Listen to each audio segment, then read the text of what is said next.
Malapit kami sa isa't isa sa aming pamilya, 5 magkakapatid, at si Kuya Nestor ang panganay.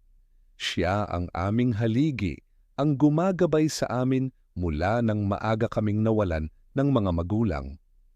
Lahat kami ay nakatira pa rin sa iisang bubong, sa simpleng bahay kubo na malapit sa sapa. Pero nitong mga huling buwan, nagbago si Kuya Nestor. Madalas siyang maputla, payat, at may kakaibang dilim sa ilalim ng kanyang mga mata. Palagi siyang tulog sa umaga at nagsisimulang gumising kapag lumulubog na ang araw.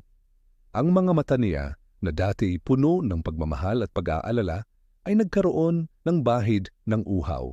At ang amoy, isang amoy na parang hindi naliligo, na parang laging amoy ng lupa at lumang dugo ang bumabalot sa kanya. Pinipilit naming ipagsawalang bahala, iniisip na dahil lang sa pagod sa trabaho. Isang gabi, habang naghahanda ako ng hapunan, narinig ko si Kuya Nestor na umakyat sa bubong. Nagtaka ako, anong gagawin niya doon? Sumilip ako sa bintana at nakita ko siya na nakaupo sa bubong, nakatingala sa buwan. Ang ilaw ng buwan ay nagpapatingkad sa kanyang payat na katawan. Nakita ko ang paghaba ng kanyang ngipin at ang pagkislap ng kanyang mga mata sa dilim. Nagkaroon din siya ng mahabang kuko. Nanlamig ako, kinilabutan. Nag-uumpisa na akong mag-isip ng mga kwento ng lola ko tungkol sa aswang, tungkol sa mga pamilyang may lihim na pinapasa, isang sumpa. Hindi ko matanggap si Kuya Nestor, ang panganay namin. Kinaumagahan tinanong ko siya, "Kuya, ayos ka lang ba? Ang payat mo na." Ngumiti siya, ngunit ang ngiti niya ay nanatiling malamig. "Pagod lang, bunso," sagot niya. Pero sa mga mata niya, nakita ko ang pagod at pagkauhaw. Ang pinaka-nakakatakot na gabi ay nang biglang nagising ako sa gitna ng hating gabi.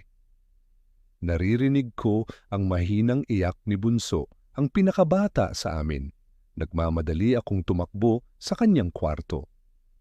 Nakita ko si Kuya Nestor nakatayo sa tabi ng kama ni Bunso. Ang mga mata niya pulang-pula. Ang mga ngipin niya mahaba at matalim. Ang kanyang bibig may bahid ng dugo. At sa kamay niya, nakahawak siya sa leeg ni Bunso. Nagulantang ako, "Kuya, anong ginagawa mo?" Nagulat siya. Nilingon niya ako. Sa isang iglap, bumalik sa normal ang kanyang mukha. Nawala ang pagkapula ng mga mata. Nawala ang mahahabang ngipin. Parang walang nangyari. "Ay Bunso, nananaginip lang si Bunso," sabi niya, at pilit siyang ngumiti.